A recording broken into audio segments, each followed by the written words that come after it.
Hey guys, I'm Adam Carswell and I'm joined today by my great friend Jordon Rooney. Jordon is the founder of Never Fear Being Different. You can also check them out at nfbd.org. Jordon, can you please tell the viewers a little bit about your company? Yeah, so Never Fear Being Different, NFBD, basically is a more realistic, relatable way to positively impact individuals. Felt like a lot of the motivation, inspiration out there, especially for young people, wasn't very entertaining, had a stigma attached to it. So what we do is we utilize entertaining content to inspire people, so it's not too strict, not too educational in the aspect where people are like, okay, they're just trying to teach me, but we combine messages that people like with messages that can also help them out. So I'm a school speaker now. I've been to around 55 schools in the past year and a half, and to go to many more, and also run a nonprofit. We're building this online platform as well. Jordon, what is your advice for the viewers on how they can take their life to the next level? I think it all comes down to turning thoughts into action. People are going to sit there every single day and say, I want to do this with my life. Here's what I want to do. I hear people all the time. They say, here's all these things I'm going to do. But until they take that first actual step to doing it, it's all just talk. And it's like taking those things that you're thinking about, you're talking about, and acting on them. And one thing I always say is, like, I use fear to my advantage. So you can fear judgment. So if you fear judgment, like right now on this video, if I fear being judged, I'm gonna be over here. Like, I'm afraid people are gonna judge me. I'm not gonna do this. If I fear pain, I'm like, okay, people aren't gonna like this. It's gonna be terrible. I'm just not gonna speak. I'm not gonna be myself. But if I fear regret, I'm like, I'm gonna get on here, I'm gonna be myself, and things are gonna go great. And then from there, I have more opportunities available to me. So I think a lot of people are afraid to be judged, they're afraid of failing, and it actually holds them back. But if you get to where you're like, all right, in 2 years, I'm gonna be extremely disappointed with myself because I didn't take advantage of all of these things that were in front of me, then you can't get that time back. Like, you'll never be able to get it back, and you'll always regret it. You'll always feel terrible about it. And there's a lot of people that just keep collecting these moments that they always regret, to where it just makes them extremely unhappy. It makes them extremely miserable. It's like, you have to go out and just take chances. You have to go out and just not be afraid of what's gonna happen. You can be aware of it. You can make safer decisions. You don't have to take extreme risks, but don't let that fear of what people are gonna think, or the fear of failing, stop you from taking that first step. Because what you learn is, once you take the first step and you get going, yeah, things are rough, but you feel good about it. You feel good about yourself. You have something to look forward to each day. You feel happier, you feel more fulfilled.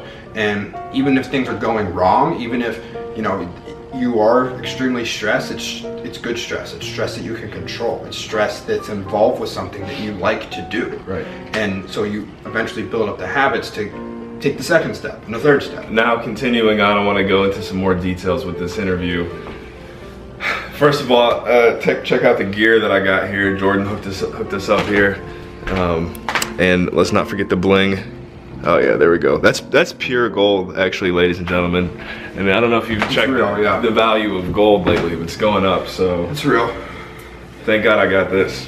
But anyway, so Jordon, it's been about, what, 2 years since you kind of birthed the idea or came up with it. How did you come up with the idea, actually? Where did it come from? How did it start? And how have you, in less than a year now, been able to grow your idea to the point where you've spoken all across the country now, and you've gotten attention from even Google and entrepreneurs in the Pittsburgh area? How did you do all that? I mean, it hasn't been easy. I think there's a lot of, I don't want to sound too cliche, but there's been a lot of really cool people that have helped support it. I mean, having something that's online, having something that you need public approval of, in a way, a lot of people from my hometown, family members, friends, they obviously played a huge part in that.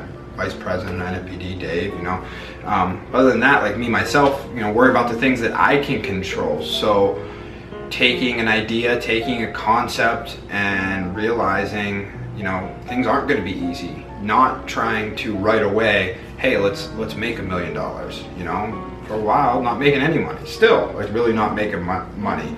And it gets frustrating because you want to be focused on building and growing, and it's like if you just want this immediate satisfaction, like yeah, I could have done things and like made a quick buck here and there, but long term in building an actual future with it, it would jeopardize that. So a lot of times you have to turn down opportunities that may bring you that immediate satisfaction that you need because it feels like everything is going wrong, but you kind of have to, you know, sit yourself down, you're like, bring yourself back down to reality and say, okay, I need to do things that are growing, I need to do things that are building, because that's how you get sustainability. A lot of people come out with things and they want it to be, you know, quick hitters. Let's see something right away. But if you have potential in your work ethic, you have potential in who you are and what you have to offer, I think that's more valuable than anything. And I think that's what I've always said is, you know, because I haven't had an idea that has been done before. And coming up with a nonprofit that's marketable and it's appealing to kids, it's something that I would say no one has really mastered. So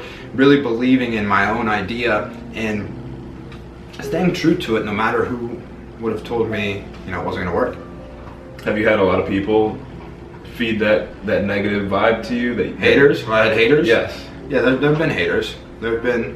What do the haters say? It was weird, and why do you it's different. think It's different. So like on the internet, like the haters are like 13, 14-year-olds that make fun of my ears and make fun of me in general. And like I even had someone say to me, why don't your teeth separate when you talk? And it's like, is that an insult? Someone said I was like computer generated. So it's definitely, I mean, like you get a lot of internet hate and people are like, I'm not gonna say they're treating me like a celebrity, but it's just like, I'm not some random person. Like, because I've been at schools to speak, they act like, I tell people like I get the Bieber treatment, like just because like my hair's flipped, people are just like, all right, I'm gonna get on this guy and make fun of him. I don't like him. And you know, I'm pretty realistic with my own expectations and pretty self-aware, so I make fun of myself as well. So it doesn't, I mean, I'm not gonna say it doesn't get to me. What gets me more is like, I'd say people that I've considered friends, people I've considered that I trust and I'm close with, that they kind of resent when you're doing something on your own because they resent themselves for where they are in their lives. So there are people out there, no matter who you are, if you're going after something tough or if you're getting credit for doing something or you're achieving things, people aren't gonna like it. And it doesn't matter how pure your intentions are. What's gonna matter is how they feel about themselves. So I say it all the time, like someone might not give you their honest opinion of you, they'll give you the opinion of you that makes them feel the best. So if I'm jealous of Adam, I might not wanna give Adam credit because it's gonna make me feel terrible if I'm not secure within myself. Mm-hmm. You do a great job, I might say, oh, you did an okay job, because telling you did a great job would make me feel bad. And so that's what I try and tell myself sometimes is, you know, there are some people that are lost, there are some people that, you know, they don't feel great about themselves. I'm not gonna blame them for that. You know, they can hate on me all they want. I know my intentions are pure. They're not gonna stop me, they're not gonna get in the way, but if they do wanna have a genuine conversation about me and what I'm doing, and you know, if they need motivated themselves, I'm always open to that. I always offer, if someone like has something bad to say to me, I'm like, what's your number? I was like, we could talk about this right now. Right. Yeah, so, because I believe after a conversation, they're not gonna feel the same.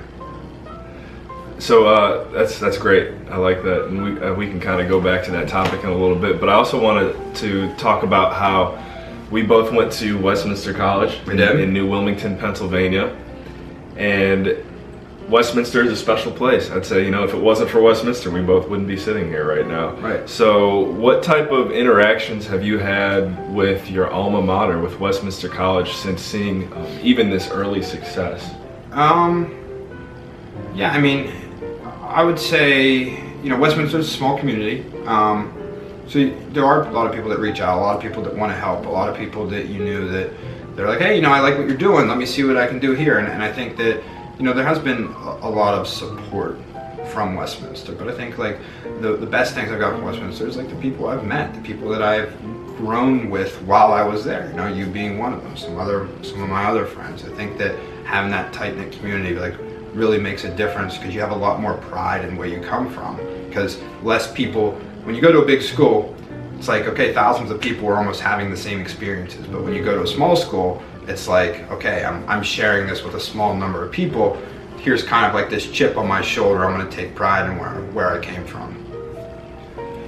How did NFBD end up getting this international support that I've seen on Instagram? There's NFBD, India. Did I see Canada or Turkey? Turkey. So you're getting some international support. How did that happen, and how do you think that'll kind of come to fruition in the future? Yeah, I mean, honestly, I could sit here and say like, yeah, like we're doing really great in India and Turkey, but someone from India and someone from Turkey just made Instagram accounts, so it's we're not big. I've noticed they have followers though. I mean, because they follow like thousands of the people running them. Like they're doing great. They've also caused a lot of confusion because people are like, what is going on? Like, what are you in Turkey or you're in India? Well, I'm not, but it's cool to have supporters from there. Right.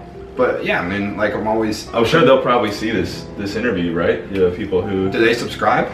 I hope so. Okay, if they did, we'll make sure they subscribe. But so, for example, they see this, because I don't know if you've ever really had a good conversation with them before, to the people in Turkey and India that kind of look up to you and want to push on this movement. What would you have to say to them? The ones that created the Instagram account? Right, yeah. Sure. I would say, well, first, thanks for creating that Instagram account, because as you can see, makes people think NFBD is a lot bigger than what it is. International organization. Yes. Second, good job. I mean, following thousands and thousands of people, you know, takes a lot of effort, a lot of work.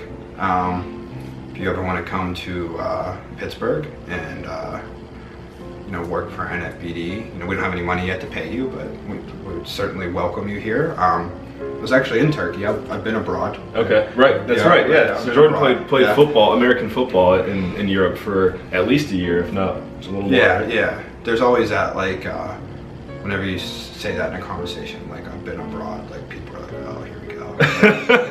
He's been abroad. You get that. Let's hear the story. Yeah, you get that. No matter, like, you just know, like, here it comes. I personally, I think going, and this is again for anyone who's watching, if you ever have an opportunity to go abroad, even if it's just Canada or Mexico, like if you're here in the States, just do it. Get your passport and do it. First of all, US passport.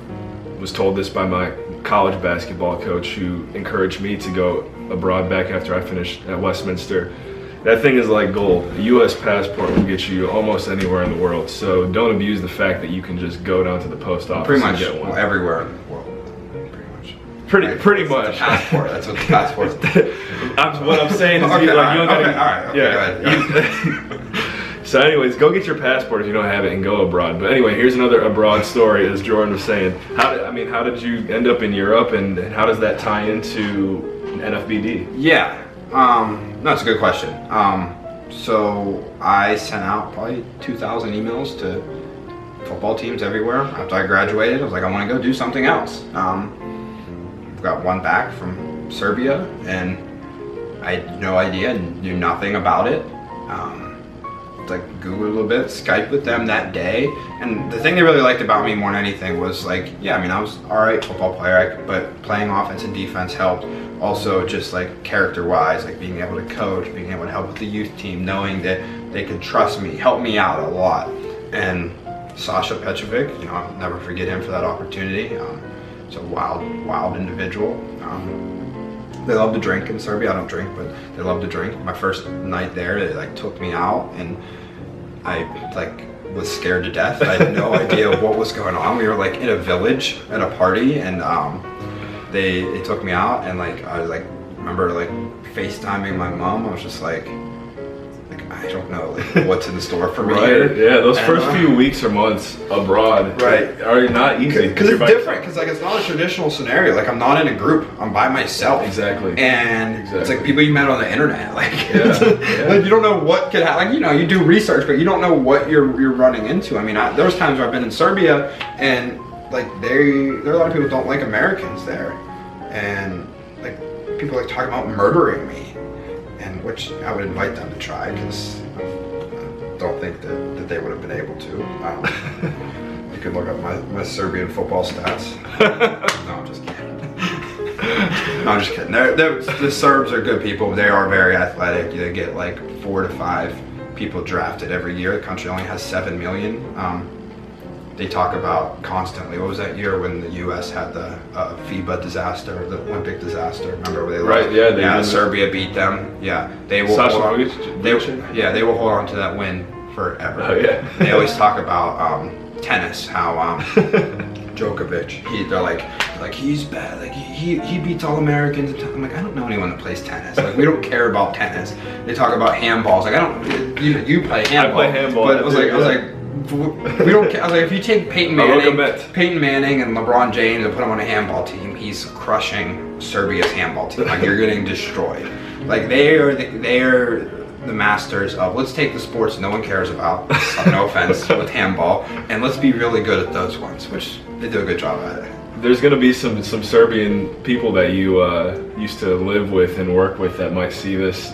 You want to tell them, like, no hard feelings. You're just, well, no, we make fun of each other. That's the best thing about them, is like they're very sarcastic. I have no idea what they're saying. They'd be sitting next to each other, just yelling in each other's faces. I'm like, what are you guys talking about? They're just like, just talking about our family. It's not even arguments. They're just that intense. That's great. How did your experience in Europe, Serbia and Poland, which you didn't get to really talk about Poland yet, but those two countries, how did they tie into your inspiration for starting NFBD?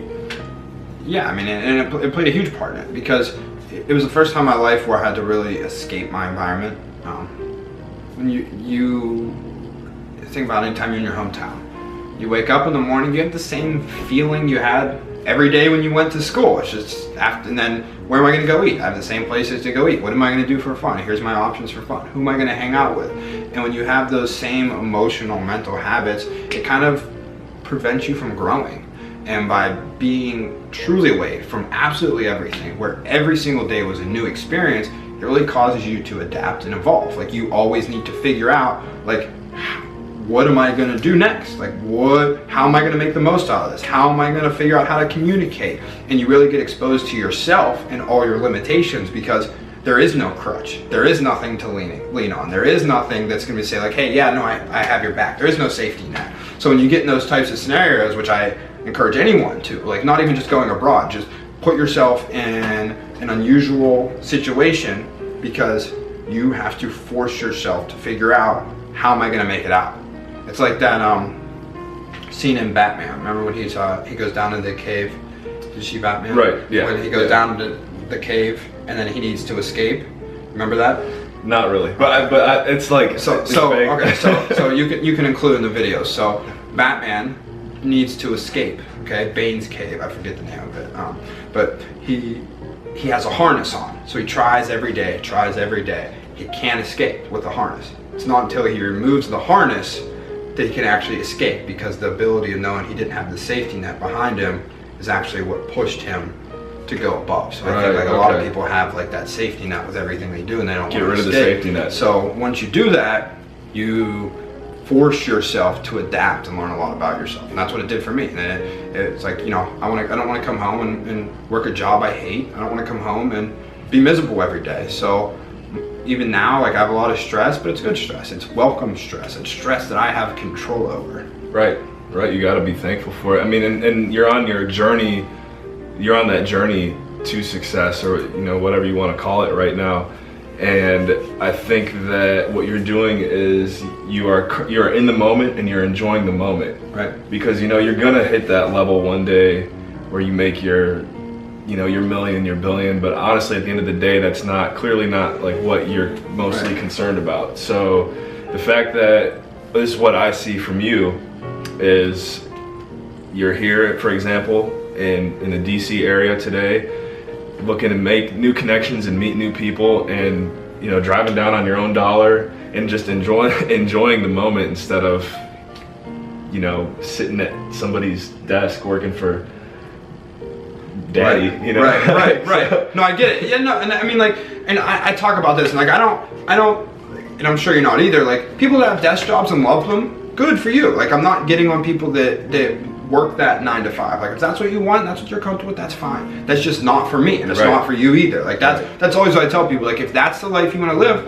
I'm not faulting you for that. Go be your happiest self doing that. But there are a lot of people that are doing it and hate it, and those are the people that I would urge them to kind of, you know, figure out a way out. This is for you, those people that don't like it, that want a way out. Right. So We talked about Westminster, talked about the international connection, studying abroad, NFBD, what's going on with the movement now. I know you're currently on your way you're going to be heading to New York City here in a few days, and then New Hampshire. What's your motive, and why are you going to these locations to meet with people? I think that NFBD's credibility has improved a lot, and it's just a matter of getting the right person to buy in, and getting the right organization, right foundation to be like, yes, like I love this. And if I were to be worried about like, hey, you know, who's gonna say no, I don't want a meeting with you, or hey, no, I don't like this idea, then I would miss out on that opportunity. So like the way I see it is like, it's not baseball where like I need a good average. Like I don't need to go 3 for 7 with yeses from businesses or important people. 1 out of 150 is perfectly fine with me.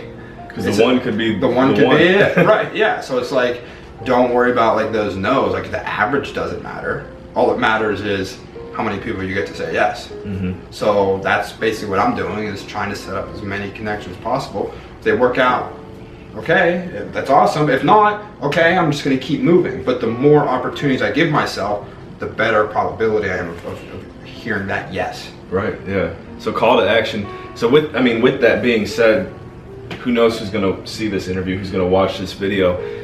If somebody out there is watching this and they're like, I wanna help Jordon, I wanna help NFBD just get to that next level, take it to the next level, how can you work with that viewer? What would you have to say to that viewer? It depends, you know, they're what they have to offer, what position they're in. So teachers, parents, administrators, going to schools, like help us get into your school. If you're someone that just needs some advice or motivation, you know, be willing to talk to you, setting up a business or mentoring or anything like that, yeah, be willing to talk to anyone. But other than that, I mean, you can just reach out. My email is jordan@nfbd.org. I'm going to challenge your video editing, so we're going to put that here. Okay. Right here. Yeah, right there. And then the website, we're going to put it up here.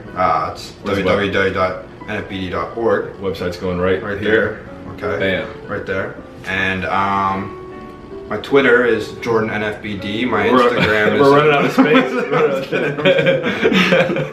Well, we can do that though. Wait, so Twitter, Jordan's Twitter. I just changed it. It's Jordon. It's NFBD Jordon or Jordon NFBD. We'll do two versions of this. Jordon NFBD and NFBD Jordon. Same thing for Instagram. Okay. That was the Instagram as well? Yeah. Okay, we might just cut. And NFBD movement on Instagram.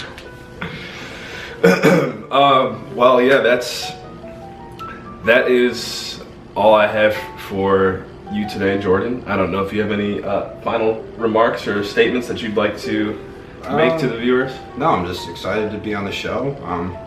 Can't wait to see, you know, what free giveaways you give to your guests afterwards. Yeah, we'll figure that out. I'm sure we can give something. Okay. We've got something to give. All right. We gotta take a look. Maybe some Skittles. Okay. All right. Yeah, that sounds good to me. As long as I get something. So the only reason why I do this. No, I'm just kidding. If anyone needs to reach out to me, you know, that's more than welcome to. I was at a time in my life where I've asked people for help and they always acted too powerful or like too busy, but I'm not too busy for anyone that needs anything. So reach out to me if you want. Well, thank you, Jordon. That was, I hope, you know, very eye-opening for whoever's watching. I hope that helps you take your life to the next level. And if you have any questions or any comments about the video interview, want to get in touch with Jordon or myself, please comment below. Let us know what you think. Let us know what you think, you know, we could do better in the future for interviews and for NFBD and you know, even for myself. If there's some type of hosting issues that maybe I had that you think I could do better, let me know. And we will talk to you guys later. Thanks. Oh, make waves. Make waves. We're making waves. I ain't riding no waves. Too busy making my own waves.